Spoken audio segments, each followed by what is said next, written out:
He looked perfect, impeccable suit, steady voice, a calm smile that seemed carved from certainty. But beneath that polished exterior was a wound so old, so carefully concealed, that not even the man who loved him most had ever come close to seeing it. Liam Bennett was the kind of man who turned heads without meaning to. In his mid-30s, tall, with neatly styled chestnut hair, and a confidence that never slipped into arrogance. He had built a name for himself in the world of architecture. His designs stood tall across skylines, but his private life remained quiet, measured. He rarely shared more than necessary, and never invited anyone beyond the surface. His hands, always gloved in the winter, always hidden in photos, never shook, his left arm always covered, his touch gentle but reserved. No one questioned it. People admired him, envied him, but no one really knew him. Until Julian Monroe was not flashy. A cardiac doctor with soft eyes and a slower pace to life. He met Liam one autumn night after leaving a late shift at the hospital. Rain had started to fall in fine, sharp lines as Julian passed by the underground parking lot and noticed a man sitting alone inside a car. Headlights off, engine running. Liam. He wasn't crying loudly, just sitting there, hands gripping the wheel, jaw tight, eyes fixed ahead. Julian had knocked gently on the window, offered a soft smile, and asked nothing except, "Do you want to go for coffee?" That night turned into another, and another. Liam never said much about himself, especially not about the past, but Julian didn't push. He saw something in Liam's silence that felt familiar, like a scar that had already healed but still remembered the pain. As the months passed, their bond deepened. They moved in together after just under a year. Julian noticed small things. Liam never wore short sleeves, never swam, never let anyone touch his left arm. He had a private room in their apartment. He never called an office, but never unlocked. When asked, he'd smile and change the subject. But Julian was a man of patience. He had seen enough brokenness in the hospital to understand that some wounds need time before they're ready to be seen. And he loved Liam not for the neatness of his life, but for the steadiness he offered even when something underneath seemed unsettled. The proposal came unexpectedly. Julian had planned a small weekend trip to a quiet cabin in the mountains. No flash, just two people, a fireplace, and a ring. Liam had laughed nervously when Julian knelt down. For a long moment, he didn't speak. His eyes looked past Julian, like they were searching through memory, through fear. Then he said yes quietly, with a voice that trembled more than usual. In the weeks that followed, Julian noticed something shift. Liam became more restless. Sometimes he'd wake up at night drenched in sweat, refusing to talk about the dreams. He worked longer hours, locked the mysterious room more often, and kept his phone screen turned away. Still, Julian didn't doubt his love. He thought maybe Liam was just overwhelmed. Marriage meant being seen more fully, and not everyone found that easy. Then came the fitting for the wedding suit. Liam insisted on long sleeves. Even though the ceremony would be in early spring, he chose a heavy jacket. He picked gloves, citing styling preference. When the tailor offered to adjust the sleeve length, Liam's face stiffened. He brushed it off, joked about being a cold-blooded type, and Julian laughed along. But something tightened in Julian's chest that day. Still, he said nothing. Not when Liam avoided pre-wedding photos, not when he skipped their joint bachelor dinner, claiming last-minute deadlines. Not even when Julian found a small vial of antiseptic in the bathroom cabinet next to an unopened pack of surgical bandages. On the night before their wedding, Julian stood on the balcony of their apartment, looking at the city lights. Behind him, Liam was inside, staring into a mirror, not fixing his tie, not adjusting his hair, just staring. And behind his eyes, something was breaking. But Julian didn't know that yet. All he saw was the man he loved, the man who still didn't believe he was lovable if anyone knew the truth. And tomorrow, he would marry that man. No matter what Liam was hiding, if this story already has you holding your breath, stay with us. What Liam hides beneath his perfect image is a truth he's never dared to speak out loud. But on his wedding night, when secrets can no longer be hidden, Julian will learn everything. Subscribe to Heart Story for the rest of this powerful journey, because love sometimes means undressing more than just the body. It means undressing the pain. Long before Julian, before Liam Bennett signed his name to blueprints and high-rise towers, there was a man named Anthony Reyes. That was the name stamped on his firefighter ID badge, the name shouted across fire truck radios, the name written on thank you letters from families he'd pulled out of burning buildings. Anthony had lived for adrenaline. He was 28, fast, capable, and fearless until the day a child screamed beneath a collapsing stairwell, and he didn't think twice. It was a warehouse fire on the south end of Chicago. A gas line had ruptured. The child, barely 10 years old, had run back in by searching for a dime. Most responders hadn't even realized someone was still in the building. But Anthony had. He heard the faint voice through smoke and wood and falling steel. He ran in. He found the boy cowering beneath a metal beam, whimpering. The fire was rising fast. The floor beneath them shook. Anthony threw the child over his back and raced toward daylight. They almost made it. A final explosion caught them at the threshold. Anthony twisted to shield the boy, and the force slammed them both to the ground. Metal shrapnel tore through his jacket.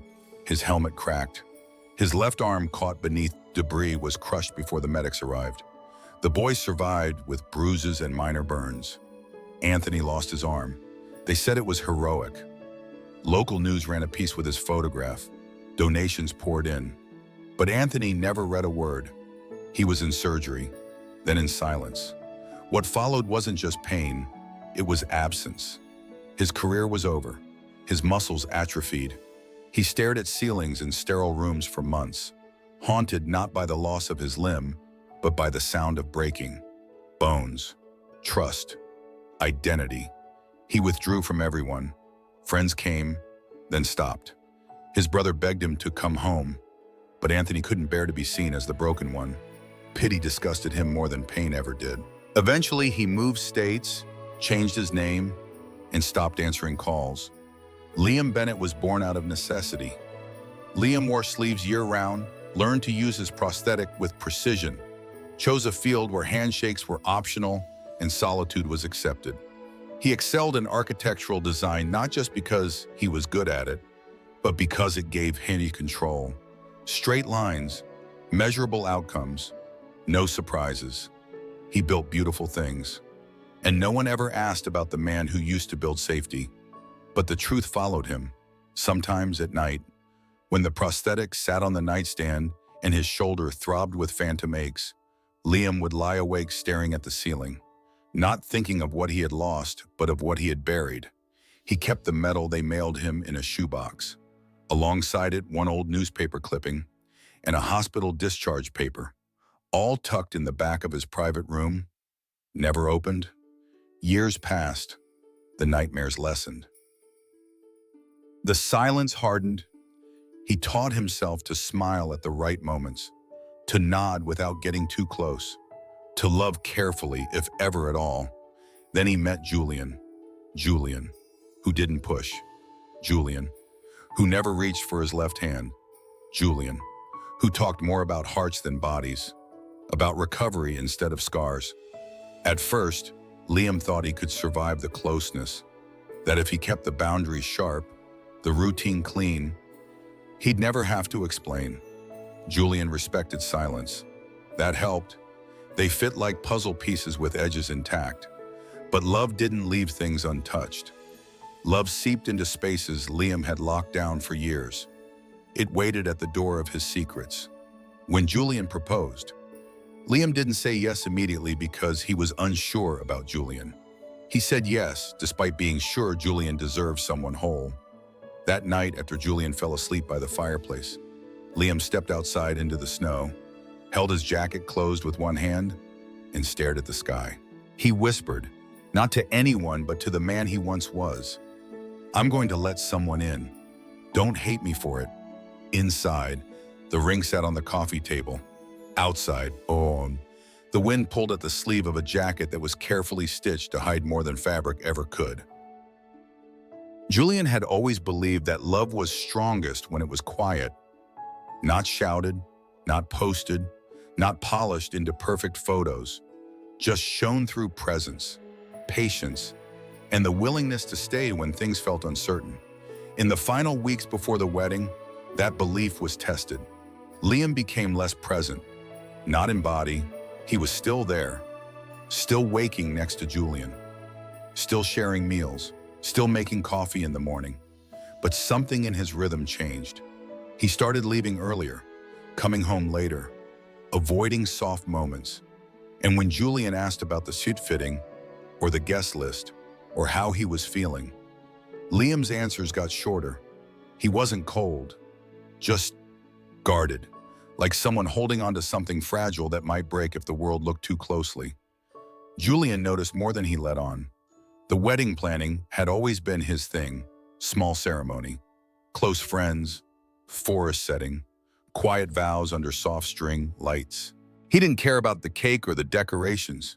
He cared about meaning, about honesty, about standing in front of the man he loved and knowing there was nothing left to hide. But Julian was starting to feel like the only one who thought that way. One rainy Tuesday, while looking for extra candles in the hallway closet, Julian found the door to Liam's private room slightly ajar. A draft had pushed it open just an inch, enough to see the edge of a folded yoga mat, a pair of medical gloves, a small bin of compression sleeves and sterile bandages. Julian stepped back, heart caught in his throat. He hadn't been snooping, but the door had opened.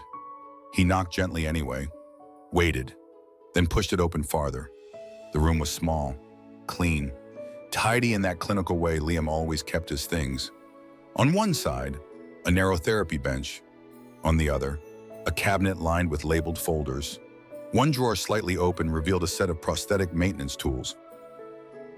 And on the desk, an old photograph, half covered by a stack of papers. It showed Liam, much younger, in a dark blue uniform. His face was bruised, but smiling. One arm around a boy whose face was blurred by movement. The caption printed below read, "Local firefighter saves child from warehouse explosion." Julian barely had time to process it before he heard footsteps behind him. Liam stood in the doorway, still wearing his coat. His face didn't show anger. It showed something worse: defeat. "I was just looking for," Julian began, but Liam shook his head gently. "Don't," he said. "It's fine." But nothing about him looked fine. He stepped past Julian, closed the photo drawer, and began clearing the bench, not looking up. Julian wanted to ask so many things: about the room, about the gloves, about the newspaper photo, but all that came out was, "Why didn't you ever tell me?" Liam didn't answer, just kept moving papers, hands careful, movements controlled. Julian waited a beat longer, then quietly stepped out, pulling the door shut behind him. That night, they slept back to back, not in anger, just in distance. Julian lay awake, eyes open to the dark ceiling, wondering what kind of pain could make a man build a whole new life and still not feel safe in it. He didn't need perfection. He didn't even need an explanation. He just needed to be trusted with the truth. But trust, he realized, doesn't come easy to someone who has learned to hide for survival. The next day, they finalized their wedding attire. Liam chose a long-sleeved jacket, thick wool, despite the warm spring forecast, black gloves, silver cufflinks. When the tailor suggested a lighter fabric for the season, Liam declined. "I run cold," he said, with a tight smile. Julian didn't laugh. Back home, he sat at the edge of the bed while Liam stood at the mirror, adjusting his collar. "You're still not ready to let me in," Julian said, his voice barely above a whisper. Liam didn't turn, didn't speak. The silence between them was no longer gentle. It had started to feel like a wall. The wedding was beautiful, a clearing in the woods, strung with light, soft petals lining the aisle, no orchestra, just quiet music humming from a single speaker tucked beneath a tree. Friends gathered in a circle, not a row. The vows were whispered, not projected. It was exactly the way Julian had imagined it. Almost. Liam stood across from him in a sharply tailored black suit, gloves immaculate, posture perfect, not a hair out of place. He looked like the ideal man, composed, collected, curated. But Julian could feel it. Beneath the vows, behind the eyes. Liam wasn't standing still because he was calm. He was bracing. When the officiant pronounced them married, Julian leaned in and kissed him. Liam smiled faintly, hand squeezing Julian's just enough to stay convincing. Guests clapped. Someone cried. The sun cut through the trees like blessing. They held hands through the dinner, thanked guests, danced slowly to a song neither of them had picked. Liam's left glove never came off. Not when they cut the cake, not when they toasted, not even when Julian reached for his hand during the final goodbye wave.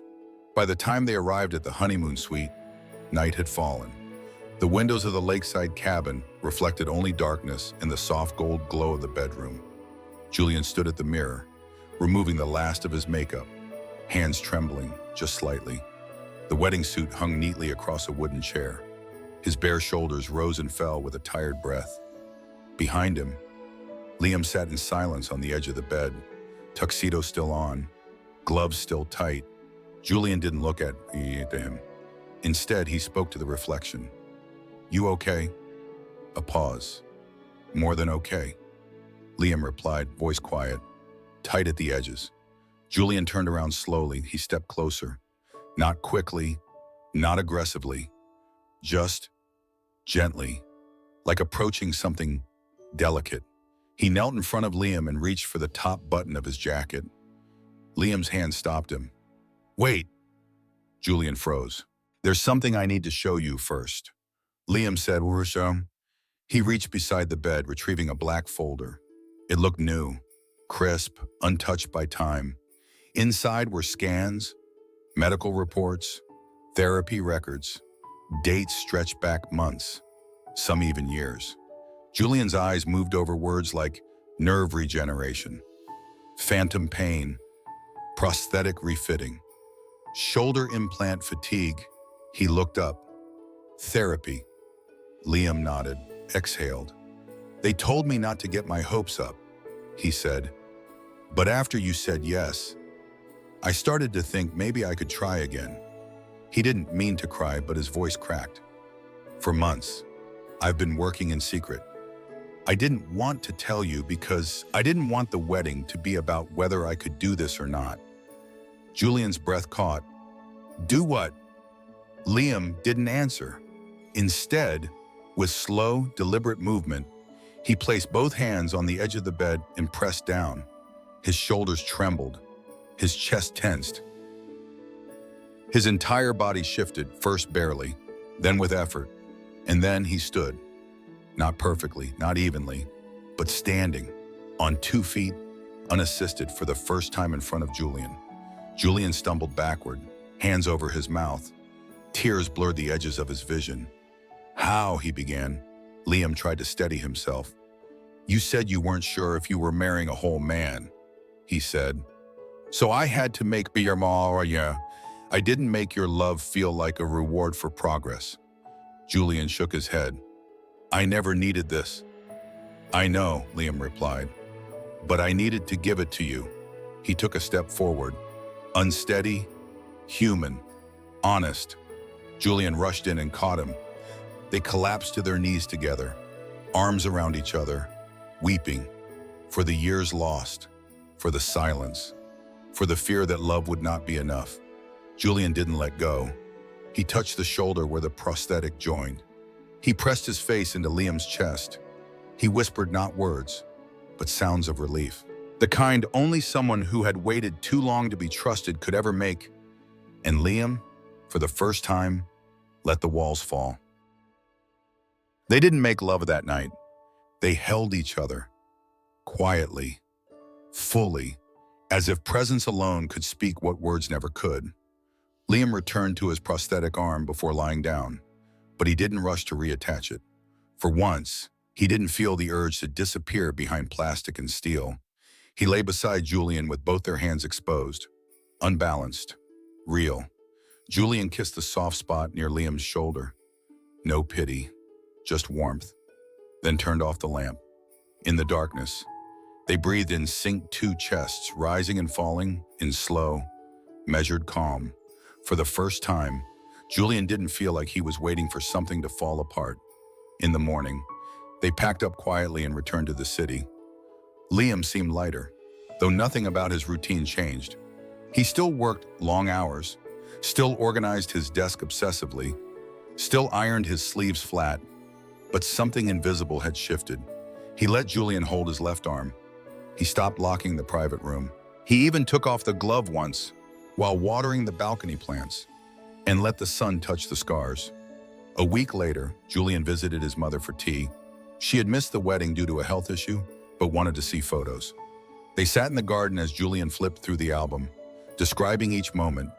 His voice lit up most when he talked about Liam, the ceremony, the vows. The moment Liam stood, his mother, a quiet woman who rarely interrupted, froze at the mention of a fire. "What kind of fire?" she asked. Julian blinked. "Warehouse in Chicago. Liam used to be a firefighter, he told me after the wedding." She grew pale. What year? Julian named it.